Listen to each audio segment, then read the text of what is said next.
திண்டுக்கல் மாவட்டம் பழனி சுற்று வட்டாரங்களில் பெய்த தொடர் மழை காரணமாக மகிழ்ச்சியடைந்துள்ள விவசாயிகள் வேளாண் பணிகளில் ஆர்வத்துடன் ஈடுபட்டுள்ளனர்.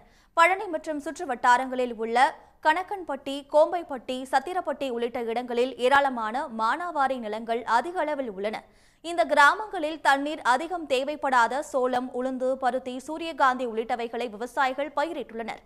அத்துடன் தக்காளி, கத்தரி, சுரக்காய் போன்ற காய்கறி வகைகளையும் அவர்கள் சாகுபடி செய்துள்ளனர். இந்நிலையில் தொடர் மழை காரணமாக மகிழ்ச்சியடைந்துள்ள விவசாயிகள் மானாவாரி நிலங்களை உழுது வேளாண் பணிகளில் ஆர்வத்துடன் ஈடுபட்டுள்ளனர். மேற்கு தொடர்ச்சி மலையில் பெய்த கனமழை காரணமாக திருப்பூர் மாவட்டம் வெள்ளக்கோவில் அருகே உள்ள திருமூர்த்தி அணை 24 ஆண்டுகளுக்கு பிறகு நிரம்பி வழிகிறது. இதனையடுத்து அணையின் பாதுகாப்பு கருதி உபரி நீர் வட்டமலை கரை ஓடைக்கு தண்ணீர் திறந்துவிடப்பட்டுள்ளது.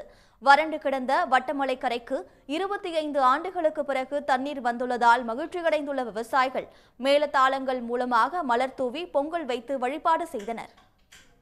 வட்டமலைக்கரை அணை இது கிட்டத்தட்ட 30 ஆண்டுகள் ஆச்சு. தண்ணி 1974ஆம் ஆண்டு இந்த அணை கலைஞர் அவர்களுடைய காலத்தில் இதுக்கு அடிக்கல் நாட்டப்பட்டது. 1980ஆம் ஆண்டு இந்த அணை கட்டி முடிக்கப்பட்டது. தமிழகத்திலேயே தனக்கு ஒதுக்கப்பட்ட நிதியை திருப்பி வழங்கப்பட்ட ஒரே அணை இந்த அணை மட்டும்தான்.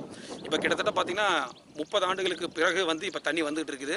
திருமூர்த்தி அணையில் தண்ணி நிரம்பி இருக்கிறதுனாலையுமே, உப்பாறு டேமில் தண்ணி நிரம்பி உபரி நீர் வெளியேறி இருக்கிறதுனாலுமே இப்போ வட்டமலைக்கரை அணைக்கு தண்ணி விடுறாங்க. வட்டமலைக்கரை அணை நிரம்பியுள்ளதால் 10க்கும் மேற்பட்ட கிராமங்களின் விளைநிலங்கள் பாசன வசதி பெறும். மேலும் 100க்கும் மேற்பட்ட கிராமங்களின் குடிநீர் தேவையும் பூர்த்தியாகும். இதனால் விவசாயிகளும் பொதுமக்களும் மகிழ்ச்சி அடைந்துள்ளனர். உடனுக்குடன் செய்திகளை தெரிந்து கொள்ள சன் நியூஸ் பெல் ஐகானை கிளிக் பண்ணுங்க.